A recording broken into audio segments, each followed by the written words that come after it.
everybody. Welcome to This Day. It is Tuesday, November 24th. We have a couple meetings to tell you about today. At 9:30 this morning, we have the Disaster Preparedness Task Force. And then at 1:30 this afternoon, we have the United Finance Committee. Now, you can follow along with these meetings at lagunawoodsvillage.com/meetings if you would like to find out what's going on there. On our show today, we have Dr. Hovannessian, who is here with Harvard Eye with yet another new concept for surgery with lenses. So he's always got great technology. And then we have a third report with Lynn Jarrett. And let's go to our COVID-19 reminders and resources for you, where you can go to covid19.ca.gov, ochealthinfo.com. Then they have a hotline, 714-834-2000. You could go to our website, lagunawoodsvillagealerts.com. And then, of course, you could always email us at info@lagunawoodsvillage.com. All right, the weather is looking quite nice this week. We might have some clouds like we had yesterday. Partly cloudy today with about a high of only 70, so it's lovely out. 53 of the overnights. Wednesday, we're looking at partly sunny, 68, 52. Thursday is your Happy Turkey Day with a high of 69, overnight 46. Friday, 73 with an overnight 45, and then nice on Saturday, 71, 49. Our sunrise this morning was 6:32, and our sunset is 4:44. Now, if you have a photo that you would like to share with us of your Thanksgiving meal, feel free to email that to us. We will be on air tomorrow. You can send that to lagunawoodsvillagetv@gmail.com. All right, when we return, we will have Harvard Eye, so stay tuned.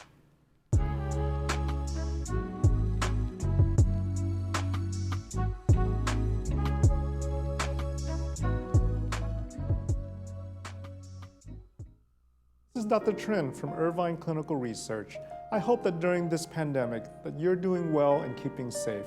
During these times, I want to let you know that we're still offering memory testing at no cost through Healthy Brain consultations.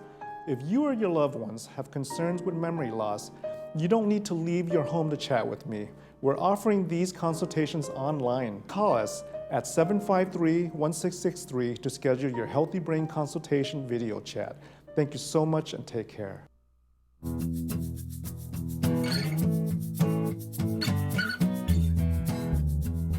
Welcome back. Well, today I am joined by Dr. Hovannessian, who is here with Harvard Eye. Well, doctor, so nice to see you again. You always have great information for us. It's terrific to see you too. Hope you're doing well. And yeah, there's always something new in eye care, isn't there? Well, no, and thank goodness, right? Because we don't want to wait around for, especially now that I'm in a certain age group. It's like, good. You just don't look like you're part of that. You don't look like you're part of that age group, even if you are. You never know. We're just going to say it like that. But yeah, we're always looking for the latest and greatest technology with our eyes. And so you've got something that everyone is definitely going to want to learn about. So tell me what it is and how it will affect our community.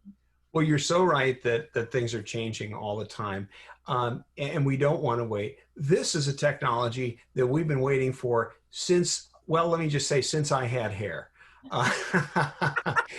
Truly, this has been in development for over 20 years, and it is very exciting for us to have it because the light adjustable lens represents a completely new kind of way of thinking about cataract surgery, which is the most common surgery we perform. Most of our viewers probably know that cataract surgery involves taking the eye after it's had a few birthdays and it's developed cloudiness inside the internal lens of the eye and replacing that lens with an artificial implant that never gets old. It lasts as long as the patient does. Well, one of the basic premises of cataract surgery has always been that we measure the eye before surgery and sometimes during surgery to decide what lens implant is going to be the right fit. And then we put the implant inside the eye, and then it settles a little bit. And there can be a tiny bit of adjustment in the way it focuses. It's a little bit like measuring yourself for a pair of shoes with that Brannick device that tells you what size you want, but you really have to try on the shoe. But with lens implants, we don't have a chance to to try them on. We put one in and that's it. What's interesting about the light adjustable lens and completely different is its focus can be adjusted inside the eye after surgery. So after surgery. So it is adjustable after surgery. And that is a real mind bender. So how do we do this? Well, we use light to adjust the lens, thus the name. So what happens is that patients come in and have really cataract surgery just like we've performed for years. And this lens implant doesn't look any different. It doesn't go in the eye any differently. It just has a special lens material similar to other lenses. It's the most safe and proven lens material on the planet, silicone. But this silicone has a polymer that's been tested and proven to be very safe and effective at being adjustable. So the patient goes through surgery, and over the couple of weeks after surgery, we can measure the eye to determine where and how that lens has settled, and then perform treatments in the office with a simple device that shines a light on the lens to adjust its power. And usually there are 2 or 3 adjustments, and a fairly wide range we can make adjustments so that we can fine tune the vision. Isn't that interesting? Well, so what is the technology behind that? If you're just using a light, I mean, what, you have a special light that you're shining in the eye? Yes. So it's not a flashlight or a handheld light. It's a very precise machine that looks like the equipment we use to examine the eye. So the patient, it's not surgical procedure. It's a light treatment that is very precisely focuses the light on parts of the lens. So the lens has a polymer in it that is reactive to the light. So when the light touches or hits a certain part of the lens, it causes the silicone molecules to aggregate around that area, which thickens the lens slightly locally in that area. That means that depending on which part of the lens we treat with the light, we can make adjustments to make the patient more nearsighted, more farsighted. We can correct astigmatism as well. So we can fine tune the prescription far better than we could before. Wow. And That's great. And this is particularly important for certain people. First of all, those who want to have a really precise result. Think about this in terms of improving the precision of surgery. So when you're, if you have a target that you're trying to hit the center of, there's a certain plus or minus with any technology. Greater accuracy means that a greater percentage of our efforts are going to land us right in the bullseye, and that's what we want with cataract surgery. Here we have higher accuracy than we've ever had with any other technology. And what it translates to for patients is more clear vision. Most of our patients are very happy with cataract surgery before the light adjustable lens, but our patients are always asking for the very best we can give them. And that's what this is. It gives us a range of vision or a correction of vision that can be that much more precise. So there's less need for glasses. And so the people this fits for are, number one, people who really want that extra degree of correction. People who've had prior refractive surgery. If you've had LASIK or PRK in the past, it's harder for us with traditional surgery to exactly target because the eye is not quite predictable. Well, now we have better predictability. It's also good for people who have certain conditions of the cornea or elsewhere in the eye that make it harder to precisely target our cataract surgery outcomes. So it's a very exciting treatment. One interesting thing about it is that patients do have to wear, after surgery, a pair of clear, and there's also shaded version, glasses that protect the eye from ambient light. Because if you were to go out on a very bright day without having these protective lenses, what would happen is the bright light you're exposed to, it wouldn't change the lens, but it would lock in the prescription that the patient has, and so it would lose its adjustability.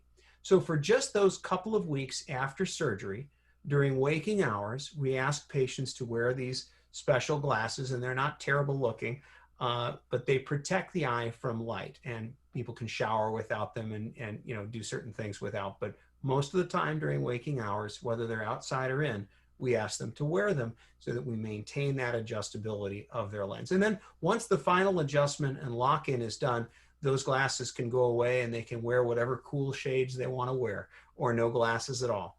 So they have, there's no greater need for sunglasses with this light adjustable lens than there is with any lens implant.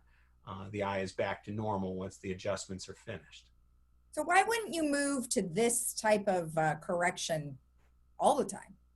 Well, two reasons for that. First, there's a cost, and unfortunately, insurance covers cataract surgery, the big costs, but not the cost of special implants like this. It's considered a optional thing for patients.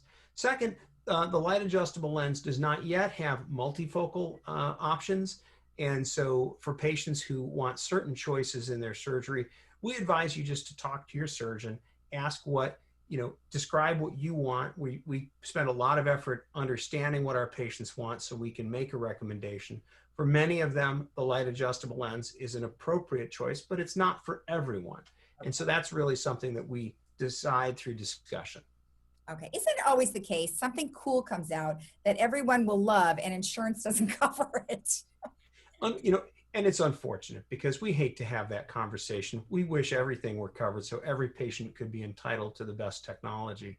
But it is the truth of the future of medicine is some of the better, exciting technology insurance is opting out of. So yeah, that's a reality that we all face.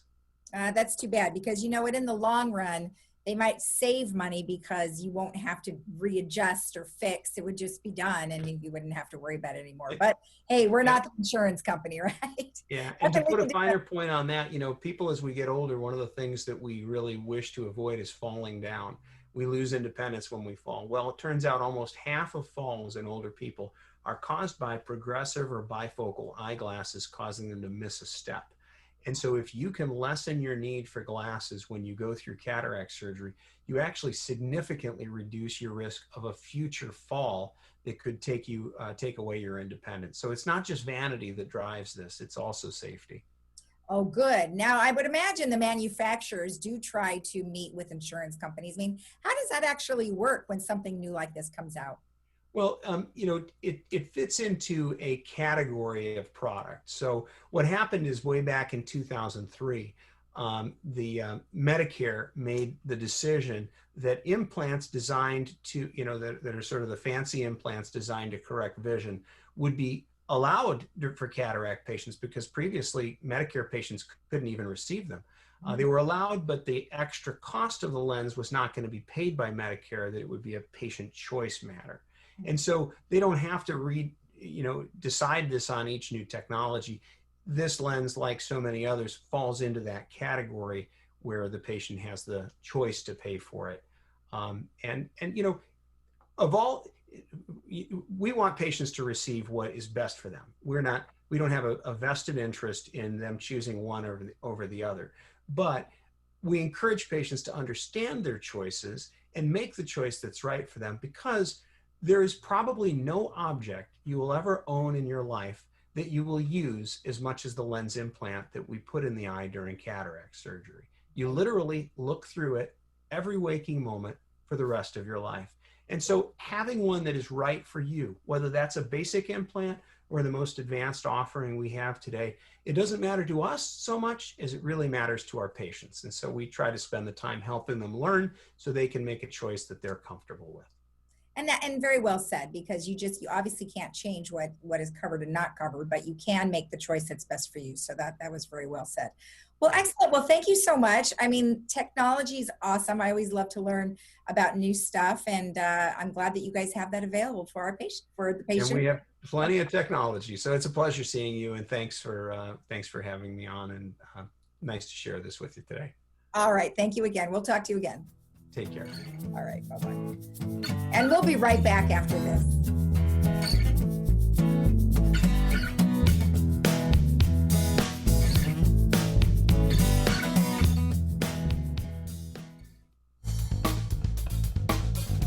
At Harvard Eye, we're so happy to be open again to see you for all your medical and surgical eye care. We're taking great care to protect everyone from COVID-19 by seeing fewer patients, spacing out chairs in our lobby, sanitizing our office constantly, and doing much more. The world is changing a lot, but what hasn't changed is we're honored by your trust and confidence and committed to keeping you safe. We can't wait to see you.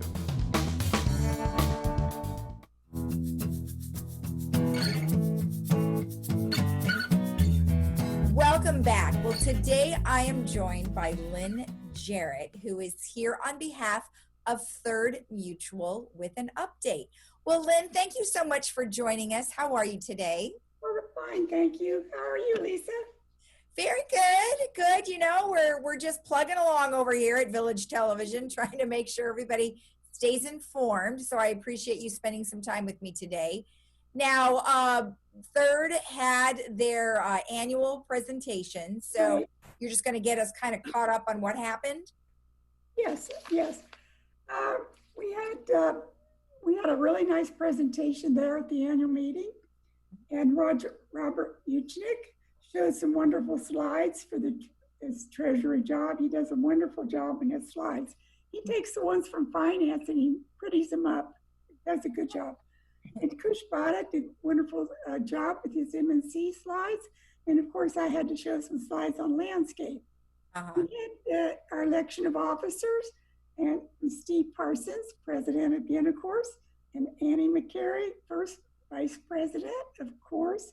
And Ralph Ingdahl is our new second vice president. And I'm going to be secretary again this year. And Robert Mitchnick is treasurer. Okay, great. Another thing we added, excuse me, we added two new members, Donna Rain Shostak and Debbie Dobson. And so we welcomed two new members, and we said goodbye to Doug Gibson, who did a wonderful job this past year. Okay. That's great. And I'm glad that you're able to, you know, get some new people on board because, you know, it's a tough job and it's always nice when you bring in some fresh minds. And some women too. Oh, that's even better, you know, get some gals in there who, you know, because they have good ideas too. So that's awesome. Okay, the open meeting, Steve Parsons, our president, he gave a nice, he always does an opening remarks. It was wonderful.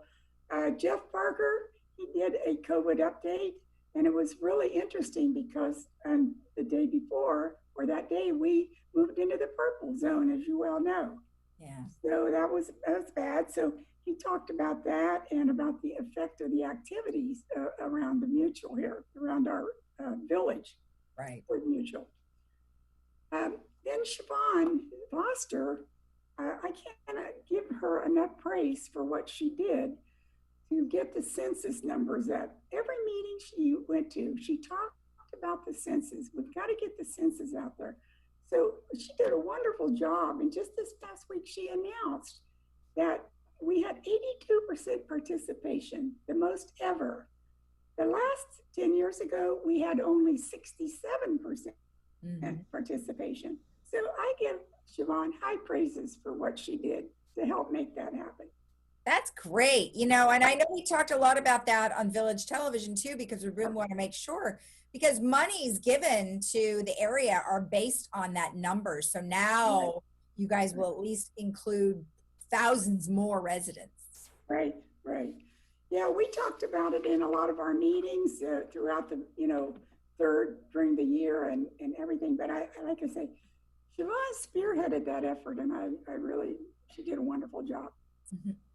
Okay, some of the things that we did at our open meeting, one of them was we ratified the decision to add 3 gardeners to our staff. We have a chronic shortage of gardeners. This last year, we had 7 open positions, and we couldn't even find qualified gardeners to hire. Wow. So just recently, our service levels have deteriorated a little bit. And so we're kind of getting a panicky mode. So this meeting, we ratified to approve to get 3 new gardeners as soon as possible. So HR is recruiting those for those positions now, and we hope to get them on board the 1st of December. It's very difficult for landscape. Yeah, but we want to keep it looking pretty. Oh yeah, and with unemployment out there, you wouldn't believe it, but we don't hire just anybody. We have to find qualified people. Right. So that was a big thing. The other thing, we approved the variance request for patio door and window modification. And it was actually a window enlargement. And that was one of the things we did. We do a lot of the variance requests through our Architecture and Controls Committee. Mhm. You know, I think a lot of people don't realize a lot of our work is done in committees. And one of the things that I failed to mention here was how we, at this past open meeting, Steve Parsons announced the committee assignments for this year. At the beginning of every board year, we, you know, kind of spread out the members of different committees and stuff like that. And it seems to always work well. So we did that. He announced those the other day. Forgot to tell you about that, Lisa. But anyway, one of the other things we approved the rules for board meetings. And this is to keep up with the state statute. And we want to have professional board meetings. So we want to conduct them properly, but there's a lot of verbiage in a resolution like this. But we got it all put together, and it took us about 3 months to get it actually through the whole approval process. So we approved that on Tuesday. Tuesday. And then we moved the resolution into the 28-day review for the standard 12 exterior wall attachments. This standard provides for a more defined scope of work and responsibility of members, including notification of asbestos testing and monitoring, weight limits, specifications of attached objects. And a lot of this is about addressing the dry rot and asbestos. But it's amazing what people try to hang on their exterior walls. So when you're putting nails in the stucco, nails in the wood, and you are hanging trellises that look awful. So we have a lot of different rules for those kind of things, but we tightened this particular standard up because it was really getting out of hand. Right. And, so with dry rot, it's really difficult. And then when the painters come out and they have to, for example, they're going to paint a building and they've got all these things attached to the walls. We have to have rules for that. Right. That's kind of been getting out of hand. So that's why we put this rule together. Got it. So those are the main things that we did at our committee this week. We had a really good meeting, a really good start for the new year. And everybody's really pleased with the committee assignments. And I'm looking forward to a really wonderful new year. Well, that's great. And like I said, I'm happy that you are able to stay present in the board as well as the new people that you have coming on board. Is there some exciting things that you're looking forward to for 2021? Well, I don't know. We're trying to get some, one of my committees is resident policy. Okay. And so we've been trying to put barbecue rules together for months and months. And Right. we've been going around and around about it because one of the biggest concerns we have is safety. Right. We had a couple of fires due to barbecues just this past year.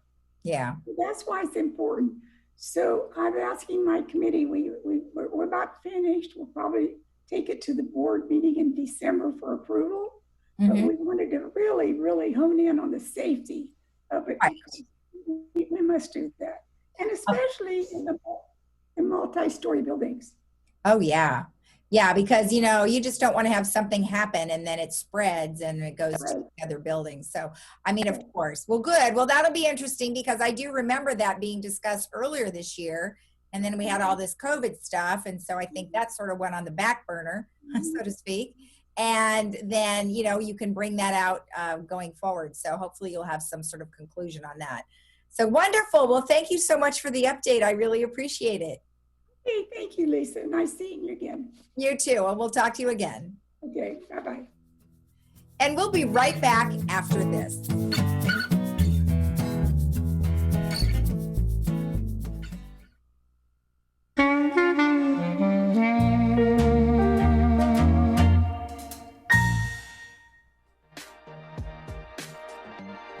Welcome back. All right, we have a couple of things that we wanted to tell you about. We have Zoom waives the 40-minute limit. So on the video chat company Zoom announced that it lifted its time limit on free meetings for December 26th, Thanksgiving Day. So you can participate with that, and that will be awesome. Okay, then we've got Thanksgiving holiday hours. Now, Thanksgiving Day, there'll be no bus service available. And the day after Thanksgiving, you can do Plan a Ride service. It's open to all village residents from 8 a.m. to 4 p.m. Last pickup is at 3:30, and you can call 949-597-4659 to make a reservation or for pickup. Now, we've got Restaurant 19 offering Thanksgiving dinner. Thanksgiving dinner featuring your choice of a traditional turkey with all the fixings, or a ham, or a sea bass dinner for $17.99. That is a screaming deal. Now, you could add a salad and a slice of pie for a total of $19.99. And you can get a bottle of wine for $5.99. And these are free delivery and to-go meals for village residents. But you do want to call 949-206-1525 to be able to make that reservation. All right, let's go ahead and take a look at our weather for our upcoming Thanksgiving week and holiday. It is looking quite lovely today. We are looking at a high of 70 with an overnight of 53, so partly cloudy. Then again, partly cloudy tomorrow, 68, 52. Thursday, for your gobble gobble day, we are looking at a lovely 69 with an overnight 46, so it is dropping.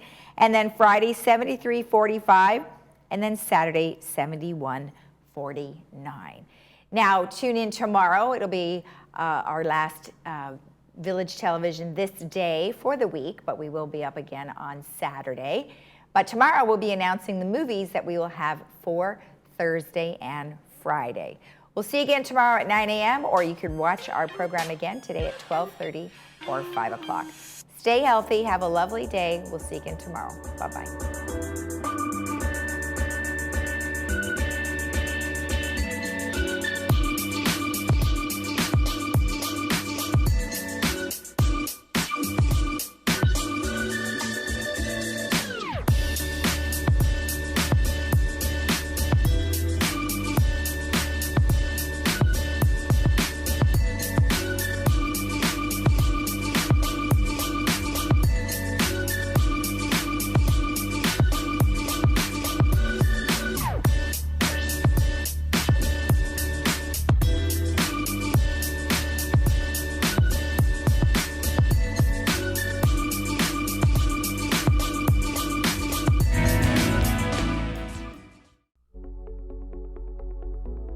Do you know how secure your money and personal information will be on your next real estate transaction? Escrow Options Group is the only escrow company trained by the FBI on fraud. We also carry cyber fraud protection and have received the largest industry security measure, the SSAE certification.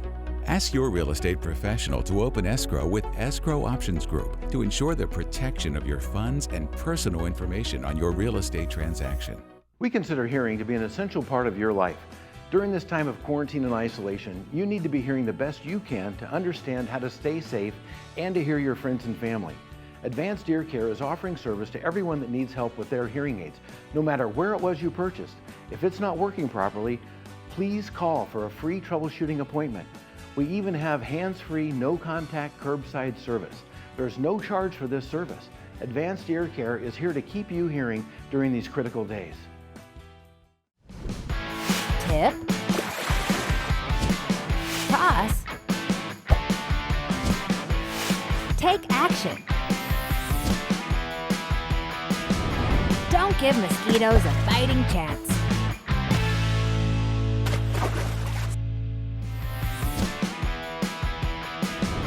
Don't give mosquitoes a fighting chance.